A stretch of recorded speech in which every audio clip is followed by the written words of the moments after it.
నమస్తే welcome to Ria news. Jaganmohan Reddy గారి టైంలో వ్యవస్థలను ఏ విధంగా తొక్కిపెట్టారు అనడానికి నిదర్శనమే దళిత డ్రైవర్ సుబ్రహ్మణ్యం హత్య కేసు. అప్పట్లో ఎమ్మెల్సీగా పనిచేసినటువంటి అనంతబాబు దళిత డ్రైవర్ సుబ్రహ్మణ్యాన్ని చంపి డోర్ డెలివరీ చేయడం పెద్ద సంచలనం వేరైపోయింది.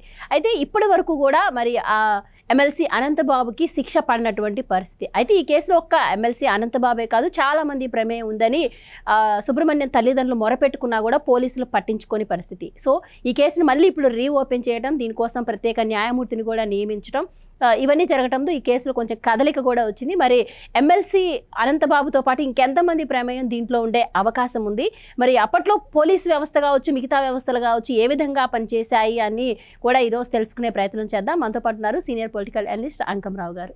నమస్కారం సార్. సార్, జగన్మోహన్ రెడ్డి గారు ఆయన పార్టీ నాయకులు మాట్లాడితే చాలు చంద్రబాబు గారు వ్యవస్థలను మేనేజ్ చేస్తారు అని మాట్లాడుతూ ఉంటారు. సో మరి ఇప్పుడు అనంతబాబు అనే ఆయన నేనే చంపాను అని బహిరంగంగా చెప్పడం కావచ్చు, ఆ శవాన్ని ఇంటికి డోర్ డెలివరీ చేయడం కావచ్చు, ఇవన్నీ కూడా బహిరంగ రహస్యాలే. సో మరి అలాంటి వ్యక్తిని వెంటేసుకొని చాలా అమాయకుడు అని చెప్పి ఎన్నికల్లో ప్రచారం చేశారు. మరి ఇక్కడ ఎవరు వ్యవస్థలను మేనేజ్ చేస్తున్నారు, మరి ఇలాంటి వాళ్ళని ప్రోత్సహిస్తే అసలు ఆ పార్టీని ఏమనుకోవాలి? సో ఇప్పుడు సుబ్రహ్మణ్యానికి ఆయన కేసులో ఒక కదలిక వచ్చింది కాబట్టి ఆయనకి న్యాయం జరిగే అవకాశం ఏమైనా ఉంటుందంటారా? ముప్పాళ్ళ సుబ్బారావు గారు అని పౌరవ సంఘం నేత, న్యాయవాది, ఆయన గప్పచెప్పారు దీనికి సంబంధించినంత వరకు. ఆ రోజు జరిగిన సంఘటన ఏంటంటే, అతను తీసుకొచ్చి ఇంటికాడ పడేసిన తర్వాత నేనే అంటే చిన్న తోపులాటలు జరుగుతూ ఉంటే అతను ఎనికిబడ్డాడు, తల్లి తగిలింది అని చెప్పని మసిపూసి మారేడుగా చేసే కార్యక్రమం చేపట్టారు. కానీ అతను చెప్పిన విధంగా అక్కడికి వెళ్తే అక్కడేమి ఆనవాళ్లు కనపడలేదు. రెండోది ఏంటంటే, వాళ్ళ తల్లి అభియోగం ఏంటంటే సుబ్రహ్మణ్యం చాలా బలంగా ఉంటాడు కుర్రావాడు, ఇతను ఇంత అరబడ్డ అనంతబాబు, ఇతను ఎత్తుకొని తిరగలిగేంత శక్తివంతుడు. ఏదైనా ఘర్షణ జరిగితే అతని చేతుల్లో నా బిడ్డ చనిపాడు. 35 గాయాలు ఉన్నాయి అతని ఒంటి మీద. 3 చాట్ల చెప్పుకోలేని చాట్ల 3 చాట్ల వేరే గాయాలు కూడా ఉన్నాయి. అంటే ఇది ఇతను ఒక్కడి వల్ల జరిగిందైతే కాదు అని చెప్పని ఆ రోజు నుంచి దాని గురించి మాట్లాడుతూ ఉంటే, అప్పుడు అక్కడ ఉన్నటువంటి అధికారులు ఎవరైతే ఉన్నారో పోలీస్ అధికారులు, వాళ్ళు మసిపూసి మారేడుగా చేసి సందంగా తేపకోళ్ళు బయటికి తీసుకొచ్చేసి అతను తప్పించుకోవడానికంటే వెలుసుబాటు వచ్చే విధంగా ఆ రోజు అతని మీద అభియోగాలు మోపి ఆ తర్వాత అతను బయటికి రావడానికి సహకరించారు. బయటకు వచ్చిన తర్వాత ఏ విధంగా ఊరేగించి అతన్ని మీరన్నట్లు జగన్మోహన్ రెడ్డి తన వాహనంలో తిప్పుకున్నాడు, సభలో సమావేశంలో పక్కన కూర్చోబెట్టుకున్నాడు. అతను కూడా ఒక మాట మాట్లాడాడు, నన్ను కాదని ఈ ఏరియాలో గెలిచే మగాడు ఉండాడా, ప్రచారం చేయగలరా అని చెప్పని కూడా విర్రవీగాడు. కానీ అక్కడ ఈ రోజు కూటమి ప్రభుత్వం విజయదుంది మోగించింది. ఆ జిల్లాలోనే ఒక నియోజకవర్గంలో కూడా వాళ్ళు గెలవాల. గమనించుకోవాలి మీరు. తూర్పుగోదావరి జిల్లా కానీ, పశ్చిమ గోదావరి జిల్లా కానీ, కృష్ణా జిల్లా కానీ, గుంటూరు జిల్లా కానీ, ఈ 4 జిల్లాల్లో ఒక్క స్థానం కూడా వాళ్ళకి రాల. మరి ఇవన్నీ కూడా దృష్టిలో పెట్టుకుంటే అక్కడ దాని మీద ఎంత ప్రభావం చూపిందో అర్థం చేసుకోవాలి. అంటే అప్పుడు అధికారంలో ఉన్నారు కాబట్టి దాన్ని తొక్కిపట్టి అతను రక్షించే ప్రయత్నంలో భాగంగా వాళ్ళు ఆ రోజు అధికారులందరూ సహకరించారు. పై వాళ్ళు చెప్పినట్టుగానే అధికారులు ప్రవర్తించారు. అనంతబాబు చెప్పు చేతల్లోనే కూడా ఉంది. మామూలుగా అతన్ని సంరక్షణలో రమారమి 11,000 ఎకరాల గాంజాని సాగు చేశారు. అక్కడ గిరిజనులు అడ్డం పెట్టుకుని 11,000 ఎకరాల గాంజాని సాగు చేయించారు. దాన్ని అతని పర్యవేక్షణలోనే జరిగింది. అందుకనే జగన్మోహన్ రెడ్డి అతనికి అంత ప్రాధాన్యత ఇచ్చాడు. వీళ్ళు అధికారంలోకి వచ్చిన తర్వాత సంపూర్ణంగా అక్కడ ఎక్కడా కూడా గాంజా లేకుండా చేసి వాళ్ళతోటి మాట్లాడి, రైతులకు మాట్లాడి ప్రత్యామ్నాయ పంటలేంటి ఏ విధంగా చేయాలని చెప్పి ఈరోజు ప్రోత్సాహాలు ఇస్తూ ముందుకు తీసుకెళ్తున్న ప్రభుత్వం ఇది. కాబట్టి ఇప్పుడు ఆ జరిగిన వాస్తవాలు, వాళ్ళ కుటుంబానికి జరిగిన అన్యాయం, ఎందుకు అతను సంపాదించి వచ్చింది, ఎవరెవరు ఉన్నారని చెప్పని నిగ్గుదేల్చే కార్యక్రమంలో భాగంగా ఈ రోజు దానికి సంబంధించి విస్తుపోయే నిజాలన్నీ బయటకు వస్తానే ఉన్నాయి. ఆ రోజు సహకరించినటువంటి అధికారులు కావచ్చు, లేకపోతే తహసీల్దార్ గారు కావచ్చు, ఎండిఓ గారు కావచ్చు, అక్కడ ఉన్న వాళ్ళందరూ కావచ్చు, ఎవరెవరు వాళ్ళు సహకరించారో, ఎందుకు తప్పుడు వాళ్ళు నివేదికలు ఇచ్చారో అవన్నీ కూడా ఇప్పుడు బహిర్గతం అవుతానే ఉన్నాయి. ముప్పాళ్ళ సుబ్బారావు గారు పౌర హక్కుల సంఘం నేతే కాకుండా న్యాయవాది, మొట్టమొదటి కూడా ఇతను సంబంధించిన దాంట్లో ఆయన ముందుండి వాదిస్తున్నాడు, ఆ కుటుంబానికి అండగా కూడా ఉంటున్నాడు. కాబట్టి ఆ విషయాలని పొందుపరిచి తల్లిచ్చిన వాంగ్మూలాన్ని దృష్టిలో పెట్టుకొని ఆ రోజు దాన్ని నమోదు చేయలేదు, వాళ్ళ మీద ఎలాంటి చర్యలు తీసుకోలేదు. ఈ రోజు అనంతబాబు కనీసం ఆ ప్రభుత్వం అప్పుడు ప్రవర్తించిన విధానం ఏంటంటే, సహజంగా ఇలాంటి అభియోగం ఎవరైనా వచ్చి నేనే చంపానని చెప్పిన తర్వాత ముందుగా పార్టీ నుంచి తొలగిస్తారు, అతనికి ఉన్నటువంటి సభ్యత్వాన్ని కూడా రద్దు చేపిస్తారు శాసనమండలి సభ్యుడిగా. కానీ కొనసాగించాడు, పార్టీ నుంచి బయటకు కూడా పంపించలేదు. అంటే జగన్మోహన్ రెడ్డి ఎలాంటి వాళ్ళని ప్రోత్సహిస్తాడు, ఎలాంటి వాళ్ళ మీద భుజం మీద చేస్తాడు, ఎలాంటి వాళ్ళకి పదవులు ఇస్తాడనేది దీన్ని బట్టి స్పష్టంగా అర్థమైపోతా ఉంది. దాని మూల్యం చెల్లించుకున్నాడు. అతను ఏదో ఆ రోజు అతను రక్షించాడు. ఇంకోటి ఇక్కడ గుర్తుపెట్టుకోండి, దళిత ఎస్సీ ఎస్టీ దాంట్లో బలంగా ఉంటుందని చెప్పని అతనికి కొండ కాపు అని చెప్పని పెట్టారు. ఇది చాలా దుర్మార్గం. చనిపోయిన వ్యక్తి దళితుడై ఉండా కూడా కొండ కాపు అని చెప్పి నమోదు చేశారు. అంటే ఇంత దుర్మార్గంగా వ్యవహరించారు. ఆ రోజు కులాన్ని కూడా మార్చి అతను వెలుసుబాటు రావడం కోసం ఎన్ని చేయాలో అన్ని చేశారు, అనంతబాబును రక్షించాలని చెప్పని. ఇప్పుడు తిరిగి ఈ ప్రక్రియ మొదలైంది కాబట్టి అనంతబాబుతో పాటు సహకరించిన అధికారులందరికీ కూడా శిక్షలు ఉంటాయని అయితే మాత్రం నేను నిస్సందేహంగా చెప్పగలను. ఎట్టి పరిస్థితుల్లో కూడా దీన్ని వదిలేయరు. ఇదే కాదు, రేపు సుధాకర్ గారు చనిపోయిన ఉదంతం కావచ్చు, లేకపోతే దీనికి సంబంధించిన వాళ్ళందరూ కావచ్చు, ఇప్పుడు చంద్రయ్య విషయంలో కావచ్చు, తోట చంద్రయ్య పల్నాడు ప్రాంతానికి సంబంధించిన వ్యక్తులు కావచ్చు, మిగిలిన వాళ్ళందరూ కూడా ఒక్కోటి బయటికి తీసుకొస్తానే ఉన్నారు. దానికి సంబంధించిన వ్యక్తులు, ఆ రోజు దాడులు చేసిన వాళ్ళు, దౌర్జన్యం చేసిన వాళ్ళు, హత్యలు చేసిన వాళ్ళు, ఇప్పుడైతే అనంతబాబు హత్య చేసిందే కదా, అతనితో సహకరించిన వాళ్ళు ఎవరు? ఇప్పుడు కావాల్సిన విషయం అది. ఒకరి వల్ల అయ్యే పని కాదు. సుబ్రహ్మణ్యాన్ని చంపేయడం అంటే అతని వల్ల అయ్యే పని కాదు, ఇద్దరి వల్ల అయ్యే పని కూడా కాదు. అంత బలిష్ఠుడు అతను. ఒంటిలో 35 గాయాలు ఉన్నాయంటే అతను ఒక్కడు చేసింది కూడా కాదు. కాబట్టి దీన్ని దృష్టిలో పెట్టుకుని ఏం చేయాలి, చిత్రహింసను గురి చేసి చంపారనేది స్పష్టంగా అతను ఒంటి మీద ఉన్న గాయాలను బట్టి అర్థమైపోతా ఉన్నాయి. అది 4-5 కలిసి మాత్రమే చేయాలి. ఆ 4-5 ఎవరు?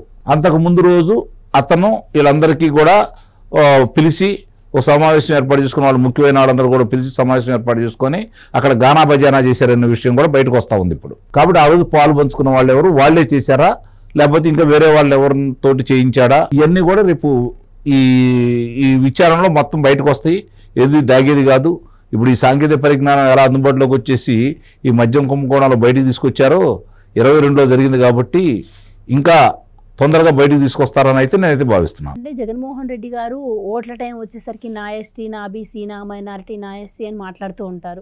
ఇప్పుడు చూస్తే సుబ్రహ్మణ్యం హత్య కేసు, మొన్న చూస్తే సింగయ్య మృతి కేసులో కూడా అంటే యాక్సిడెంట్ చేసి చంపేసింది కాకుండా ఏదో కుక్క పిల్లలాగా పక్కన పడేశారని చంద్రబాబు గారు అంటే దళితులను కుక్కలతో పోలుస్తున్నారు అని చెప్పి కూడా ప్రచారం చేసినటువంటి పరిస్థితి. సో ఓట్ల కోసమే దళితులు జగన్మోహన్ రెడ్డి గారికి గుర్తొస్తారా? మరి ఇలాంటివి జరిగినప్పుడు ఎందుకు ఆయన న్యాయం చేయలేకపోయారు? అంటే ఆయన ఆ పదాన్ని ఉపయోగిస్తున్నాడు కానీ 2019 నుంచి 2024 వరకు భారతదేశంలో ఏ రాష్ట్రంలో కూడా దళితుల మీద అన్ని దాడులు జరగలేదు, దళితులు అంతమంది చనిపోలేదు. ఒక ఆంధ్రప్రదేశ్లో మాత్రమే జరిగింది అది.